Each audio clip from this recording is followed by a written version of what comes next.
राजस्थान के इन चुनावों में जातीय दुश्मनियों का एक ऐसा दौर देखा जिस पर हमें और आपको शर्म आ जाएगी। अगर कोई भी थोड़ा सा मानवीय पहलू से सोचता होगा तो वो शर्मिंदा ज़रूर होगा, शर्मसार ज़रूर होगा। मगर कमाल की बात है कि ये जो दुश्मनियों के दौर जिन्होंने ज़िंदा रखे हैं, जो लोग इसमें जुड़े हुए हैं, वो इस पर गर्व की अनुभूति करते हैं। ये दुश्मनियों के दौर सिर्फ इसलिए निभाए जा रहे हैं, राजपूत इस बात को लेकर एक पूरे के पूरे जाट समाज को दुश्मन मानते हैं कि ये हमारे प्रतिद्वंदी है, ये हमारे दुश्मन है।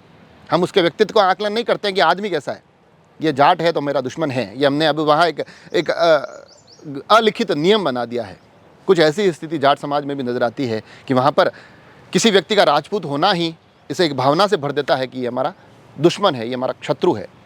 इस एक पूरे विषय पर जोधपुर विश्वविद्यालय को लेकर मैंने एक बार वीडियो बनाया था। इस चीज़ें मैंने पहुँचाने की कोशिश की थी कि किस प्रकार की दुश्मनियाँ वहाँ विरासत में सौंप दी जाती है जातीय आधार पर। मगर कमाल की बात यह है कि इस बार जो मारवाड़ अंचल में चुनाव हुए उसमें विशेष तौर पर अगर बाड़मेर की बात करूं तो जातीय शत्रुता का एक ऐसा दौर वहां देखने को मिला है जो अब धरातल पर एक जहर की भांति फैल रहा है। इस जहर की चपेट में, इस जहर के दायरे में हर एक को आना तय है, हर एक तक उसका नुकसान पहुंचना तय है।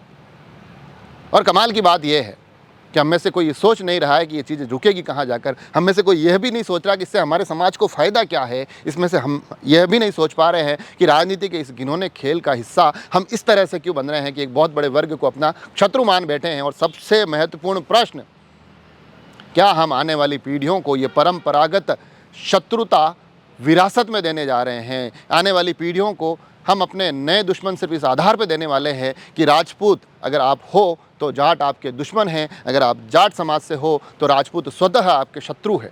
क्या ये सबक, ये विरासत हम आने वाली पीढ़ियों को देने की तैयारी कर रहे हैं? विषय इसलिए भी गंभीर है क्योंकि अमूमन जब चुनाव होते हैं कई बार जाति धर्म के अलग अलग विषय आते हैं। चुनाव के बाद वो विषय थम जाते हैं, रुक जाते हैं, बोने हो जाते हैं, छोटे हो जाते हैं, गायब हो जाते हैं।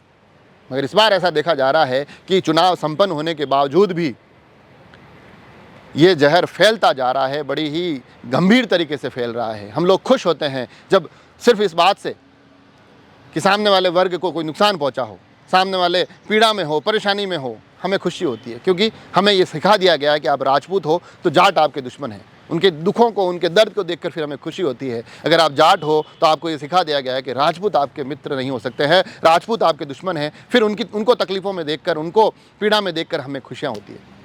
एक सामान्य इंसान के नाते क्या ये सही है? इस पर विचार करना बड़ा ज़रूरी है। और विचार इसलिए भी करना ज़रूरी है कि दुश्मनियों के दौर हम कहाँ लेकर जाएंगे।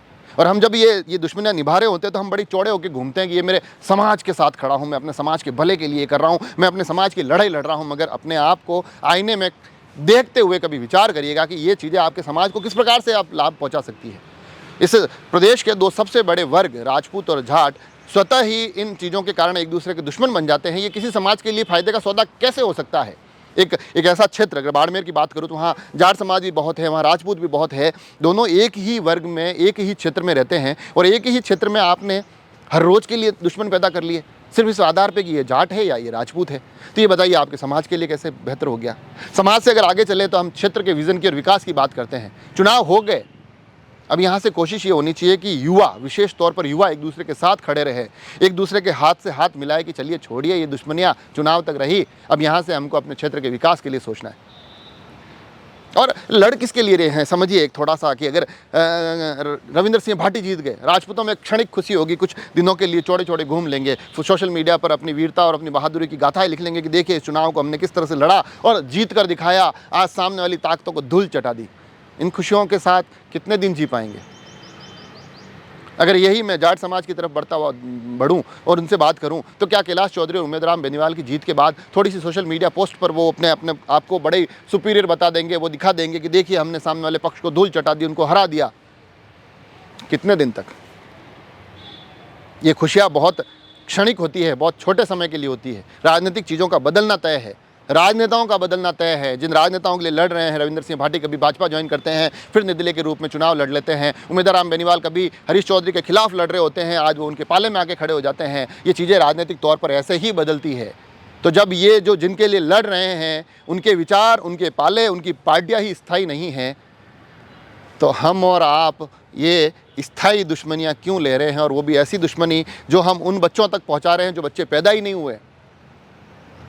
हम उनको भी ये दुश्मनी हस्तांतरित करके जा रहे हैं, उनको विरासत में देके जा रहे हैं कि भैया हम तो लड़ रहे हैं, बड़े गर्व की अनुभूति कर रहे हैं, तुम भी लड़ते रहना।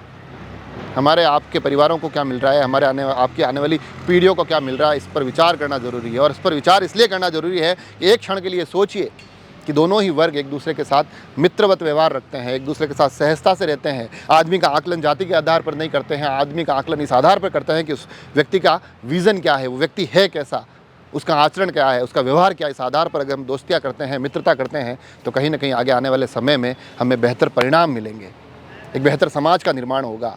इस जहर हटाना, इस जहर को घटाना, इस जहर को मिटाना हमारी आपकी सबकी जिम्मेदारी है। कहीं एक पीड़ा मेरे मन में हुई, उस पीड़ा को इस एपिसोड के माध्यम से आप तक पहुंचा रहा हूं। विचार हम सभी को करना होगा। समाज की जिम्मेदारी की बात अगर हम करते हैं तो जिम्मेदारियों को निभाने के असल तरीक़ों तक पहुंचना आपकी और मेरी सभी की प्राथमिक जिम्मेदारी है। जुड़े रहें राजसमंद एक्सप्रेस से। धन्यवाद।